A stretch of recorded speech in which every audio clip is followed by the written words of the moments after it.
Գաթա հաուսի կողքով անցնելիս չեք կարող չզգալ գաթայի ու լավաշի անուշահամ բույրերը։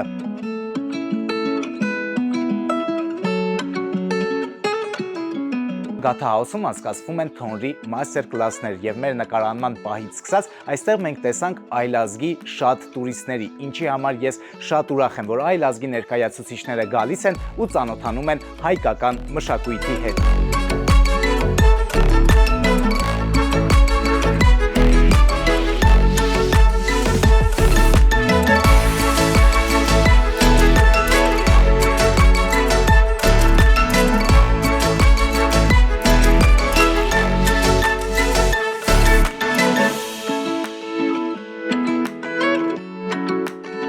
Գաթա հաուսում կա այսպիսի գեղեցիկ սրահ, որն ընդունում է 130-ից մինչև 140 անձ։